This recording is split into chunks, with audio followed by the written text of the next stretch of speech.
Well, we've just had the qualifying for the Japanese Grand Prix, early morning start here, and some news ahead of the session. Both the AlphaTauri seats have been taken up, and it's going to be Daniel Ricciardo and Yuki Tsunoda in both of them seats for next year.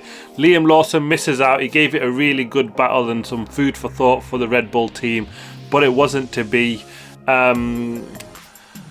Little bit surprising, but to be fair, Daniel Ricciardo's only had 2 races in that seat. Yuki Tsunoda's done quite well actually so far this season, and probably does merit another year in that seat. But let's see what doors open for Liam now. I mean, that Williams seat and Lawson for them must look really tempting, especially after the session that Logan Sargent just had. And we'll start right there in Q1. Coming out of the last corner, Logan Sargent drops it into the wall and wipes the car out.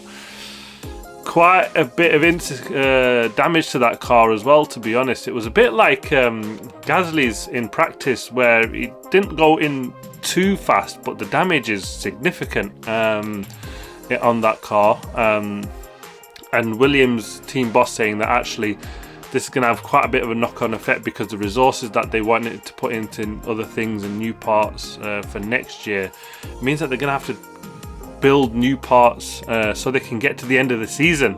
So they were really fine on the money on that one, were Williams. So bit of a kick for them in terms of that, and you know, it does have a knock-on effect, especially with this budget cap and this late in the season where they just kind of want cars to get around, do a good and fast job, but actually, you know, don't risk too much, because it's going to have a knock-on effect on the budget and what they can do for next year. And Logie Bear just dropped it.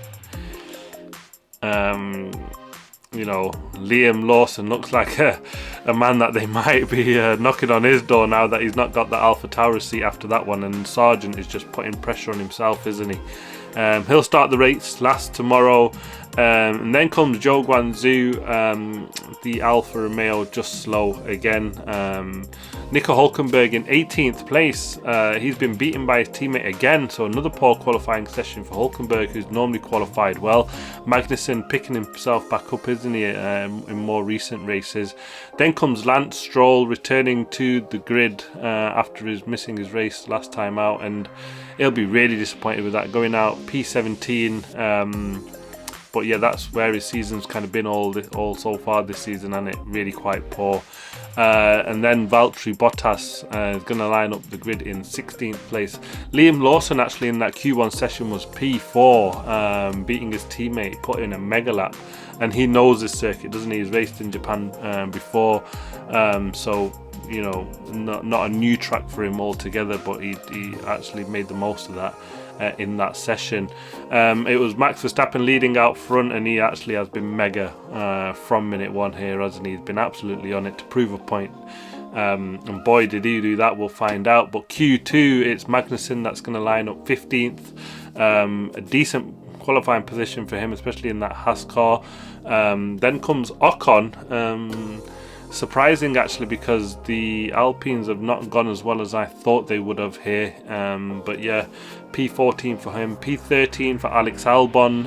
I think he will be in the fight for some points tomorrow, potentially for that 10th place. It looks like a tight battle back there. Pierre Gasly 12th. He beats his teammate again in qualifying, so yeah, good lap from him. And Liam Lawson's going to line up 11th place.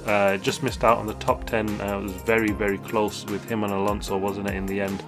But the star in that one was Yuki Tsunoda. His teammate actually put it in P7 and got himself into the Q3 in his home race, and much needed decent performance. And that was Charles Leclerc on pole in that one, only because Max Verstappen didn't run in that session. And actually Leclerc got that lap on right at the very end, where the track was probably at its best. And then comes the Q3 session, and Fernando Alonso is going to line up 10th. He didn't do a run towards the end of that Q3 session when the track was ramping up. I think he just thought, this is the best we've got, and we're saving some tyres for the race tomorrow. So he'll be in that push for that 8th, 9th place. If he can move forward, potentially the Aston Martin doesn't look strong again here.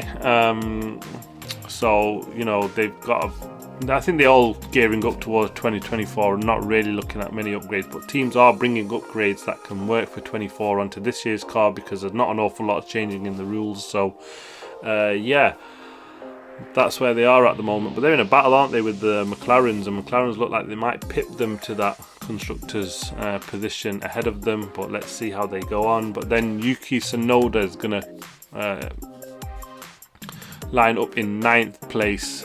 Fantastic result in his home race. Can he hold on for some points tomorrow is the key in that one. He'll fight like a lion, won't he? He's brilliant, Yuki. I absolutely love him. So glad he's on the grid because he brings a lot of character and life to the Formula 1 paddock, doesn't he? Fantastic that he's signed up for another year. George Russell pops up in 8th place behind his teammate Lewis Hamilton in 7th. Mercedes have been off it pretty much all weekend, haven't they? Even in practice, Lewis saying it was a tough day on Friday. It didn't get any better today. They weren't really in a battle with either the Ferraris or the McLarens, and they are a bit back. Unless they can pull something off in the race, there's potential that they might beat a Ferrari, but yeah, they're not fast here. Nothing like what we've seen last time out in Singapore, but completely different track. And then comes Carlos Sainz in P6. He'll be disappointed because he's been beaten by his teammate this weekend. Looked a bit slower, hasn't he, all weekend compared to his teammate. But yeah, he can pull something off in the race tomorrow. And then comes Sergio Perez in 5th place, like more than half a second, 7/10 of his teammate, and that is a massive gap. Perez has struggled all year with his qualifying and this car, and he really needs to sort of sort something out with that one. You know, pressure is on Perez because he needs some decent performances now to the end of the season to prove he's worthy of that seat. At the moment, he's not doing enough for me.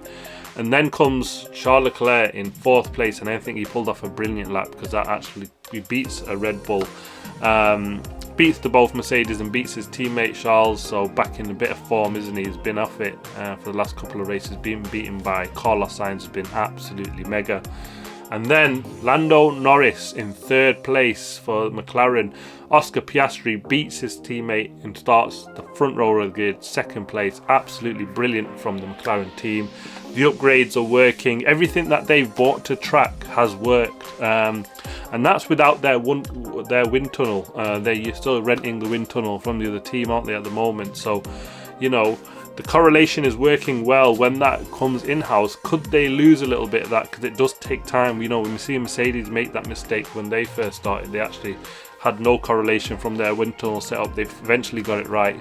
It seems like they're still struggling in that department, don't they, Mercedes? Because they're not quite sure if what they've seen on the data and the figures is actually going to correlate on track. But with McLaren, it's been absolutely bang on.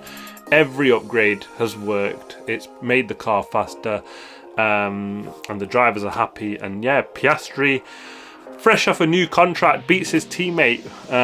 Fantastic result. Can he get himself off with a good launch into 1st and lead a couple of laps in the race tomorrow? I imagine it'll be a matter of time before Verstappen, if that was to be the case, would get him and lead off. And it was Max Verstappen on pole, and an absolutely brilliant lap. I watched it through. He was just inch perfect. The only man's into the 128s, half a second faster than the McLaren behind him. Like I said, 7/10 faster than his teammate. He's been absolutely on it to prove a point that Singapore was a one-off, and boy did he do that. But yeah, in the race for 2nd place, we look like we'll be in a battle with the 2 McLarens. Ferraris and the Mercedes do come to life a little bit in the race, don't they? And there's Sergio Perez also, who tends to perform a bit better in the races than he does in qualifying, and he obviously is in a fast Red Bull, so that should make a difference. So there'll be a good battle for that podium places. Perez coming through, you know, what will Ferrari and Mercedes do on race day? But can Piastri get a jump and lead the race tomorrow ahead of Max Verstappen? let's wait and find out. Can't wait. Should be a cracking race tomorrow. Thanks for watching. Please like, subscribe and comment as always, and I'll see you for tomorrow's race review. Thanks for watching.